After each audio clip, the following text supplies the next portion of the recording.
আসসালামু আলাইকুম, কেমন আছেন আপনারা? আলহামদুলিল্লাহ আমি ভালো আছি। আমি বুটের হালুয়া বানাবো আজকে এখানে। তো হাফ কেজির মতো বুট নিয়েছি, মেপে নিয়েছি। একেবারে যে মাপটা ছিল সেটাই আমি ভিজিয়ে দিলাম। ভিজিয়ে প্রায় 4 ঘন্টা 5 ঘন্টার মতো রেখেছিলাম।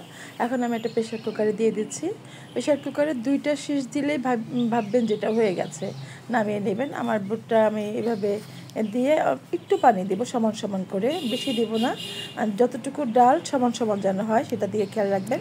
আপনারা এইভাবে দিয়ে দিবেন। দেখেন আমার এটা দিয়ে ঠান্ডা করে আমি তুলে নিলাম, একটু জমে গেছে, কিন্তু আমি এটাকে দুধ দিয়ে ব্লেন্ড করে নিব।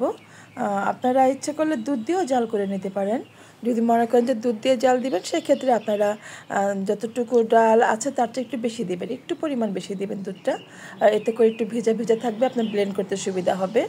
আর আমি যেহেতু দুধ দিয়ে ব্লেন্ড করবো, সেজন্য আমি পানিটা সমান সমান দিয়েছি। এখন আমি অল্প অল্প করে 2 ভাগে ভাগ করে এটাকে আমি ব্লেন্ড করে নিলাম। দেখেন কত সুন্দর। আগে তো দেখেছি মানুষকে সবাইকে পাটায় বেটে নিতে, কিন্তু এখন ব্লেন্ড করে নিলে খুবই সহজ হয়ে যায়।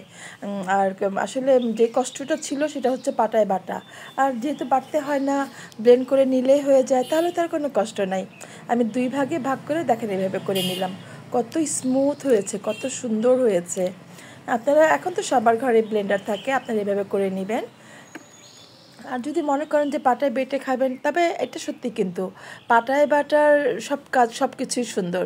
পাটায় বাটা ভর্তাও মজা, আর পাটায় বাটা এই যে এই ধরনের বা চালের গুঁড়ো পিঠাগুলো মজা হয়, বুটের হালুয়াও কিন্তু মজা হয়। পাটায় বাটার হালুয়াটা একটু অন্যরকম মজা হয় সত্যি।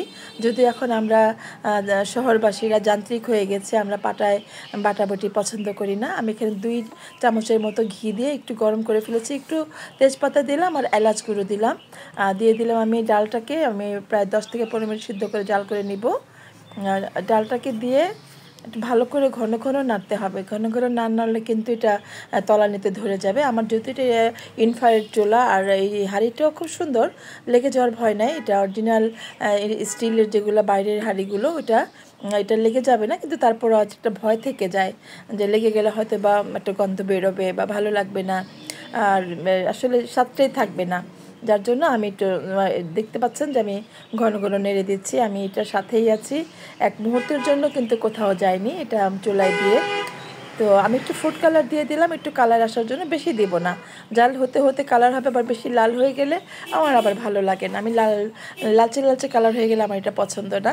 একটু ইয়েলো কালার থাকলে ভালো লাগে। দেখেন আমি নেড়ে নিচ্ছি কীভাবে।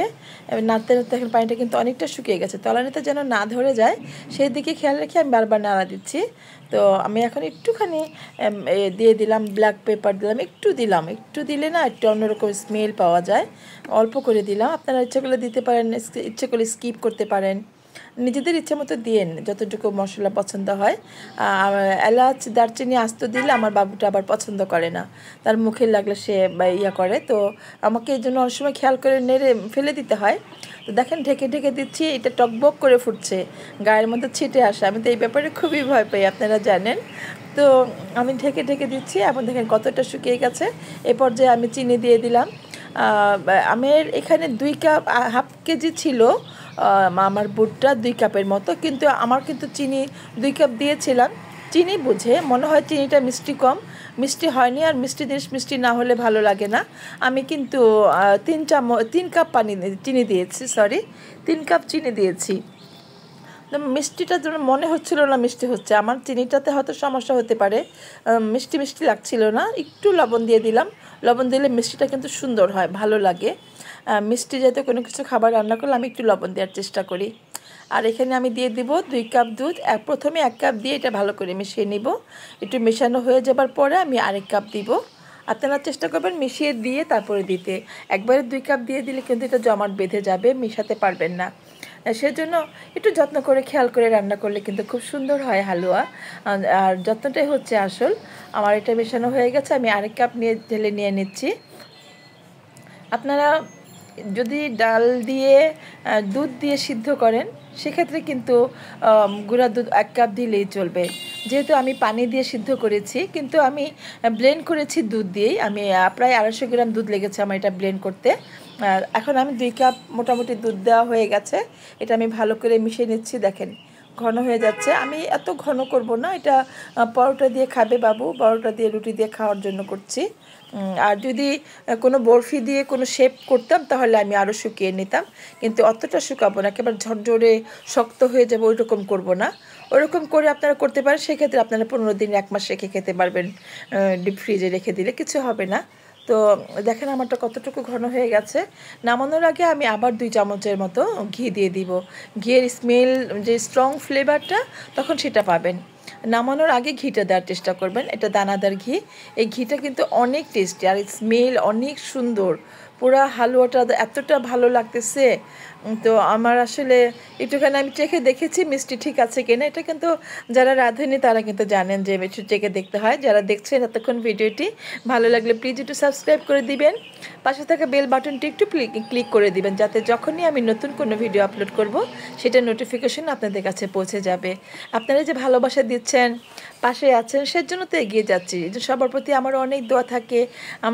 আমাকে যারা সাপোর্ট করেন, ভালোবাসা দেন, আমিও কিন্তু তাদের বাড়ি ঘুরে আসি বা ছোট্ট করে একটু কমেন্ট করলে সেই কমেন্টটা পড়ে অ্যান্সার করার উত্তর চেষ্টা করি। এখানে আমি একটু কোচানো করে একেবারে মিহিভাবে গ্রেট করা নারকেল দিয়ে দিলাম, নারকেল কুড়ানো দিয়ে দিলাম এবং এটাকে আমি ঢেলে নিচ্ছি।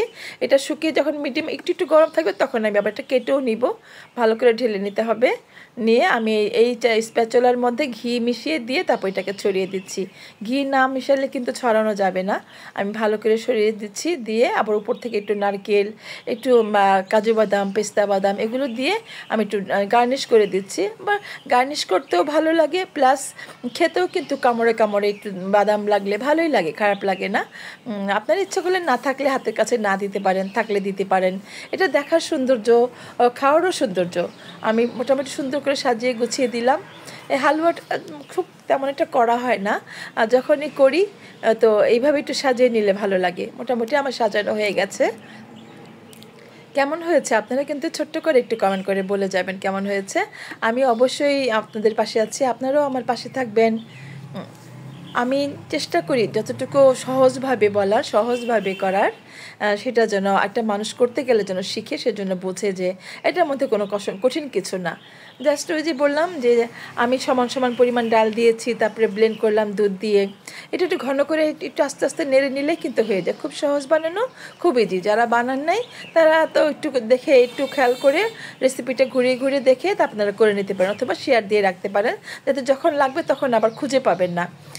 ভালো লাগলে শেয়ার করে দিবেন। আমি এইভাবে চামচ দিয়ে, স্প্যাচুলা দিয়ে একটু ঘি মাখিয়ে তারপরে ড্যাব ড্যাব করে একটু লাগিয়ে দিচ্ছি, যাতে সুন্দর করে সমান হয়ে বসে যায়। তারপরে অল্প গরম থাকতে, এখন তো গরম, অল্প গরম থাকতেই আমি এটাকে আবার একটুখানি একটু আঁচ দিয়ে কেটে নিব, যাতে এটা তুলতে সুবিধা হয়। সাইড থেকে আমি চামচ দিয়ে সুন্দর করে বসিয়ে দিচ্ছি। আপনারা নিজের মতো করে করে নিয়েন। যদি মনে করেন যে আগে থেকে, অনেকে আবার দেখেছি অনেকে আগে আমাদের ছোটোবেলা যে হাঁড়ি থেকেই বিভিন্ন শেপ দিয়ে নামিয়ে তারপরে রেখে দেয়। তো আমি এটাকে ঢেলে দিলাম একটু ভিডিওটা সুন্দর করে দেখানোর জন্য। আপনারা ভিডিও সুন্দর না হলে তো পাশে থাকবেন না, লাইক কমেন্ট করবেন না, সেই জন্য। তো দেখেন আমার ফাইনাল লুকটা কেমন হয়েছে। আমার কিন্তু ভালোই লাগছে। আশা করবো আপনারাও আমার পাশে থাকবেন। একটু গরম গরম আছে, কিন্তু আমি একটু দাগ দিয়ে দিচ্ছি, এটা পরে শুকিয়ে গেলে, ঠান্ডা হয়ে গেলে শক্ত হয়ে যাবে। গরম থাকা অবস্থায় আমি একটু দাগ দিয়ে রাখলাম, যাতে আমার কাটতে সুবিধা হয়। সুবিধার কথাগুলো কিন্তু বলে দিচ্ছি। অনেক সময় দেখবেন যে আপনি হয়তো রেখে দিলেন বা খেয়াল করলেন না, জমে গেলে কিন্তু আর কাটতে পারবেন না, বা সেক্ষেত্রে কাটতে আপনার একটু কষ্ট হবে। আর লিকুইড থাকতে কাটলে কিন্তু কষ্ট হয় না। আমি সহজ পদ্ধতিটা বলে দিলাম। এইভাবে কাটা হয়ে গেলে আমি উপর থেকে একটু এডিবল গোল্ডেন লিপ দিয়ে দিব। এটা যে লাড্ডুতে দেয় বা সন্দেশের মধ্যে দেয়, এটা একটু চকচক করে দেখতে সুন্দর লাগে, দেখার সৌন্দর্যের জন্য দিয়ে দিলাম এটা। তো এটাগুলো অপশনাল, আপনারা না থাকলে না দিবেন। আমি ভিডিওটা সুন্দর করার জন্য দিলাম, যাতে আপনারা লাইক কমেন্ট করবেন, সেজন্য। যাই হোক, যারা এতক্ষণ ভিডিওটি দেখলেন সবাইকে অনেক অনেক ভালোবাসা দিয়ে আমি আজকের মতো এখানে বিদায় নেব। সবাই ভালো থাকেন, সবাইকে অনেক অনেক দোয়া করি। আমার ভিডিওটি দেখে আমাকে ছোট্ট করে একটু কমেন্ট করে যাবেন। দেখা হবে নতুন কোনো রেসিপি নিয়ে। সে পর্যন্ত সবাই ভালো থাকেন। বিদায় নিচ্ছি আমি মিনা। আল্লাহ হাফিজ।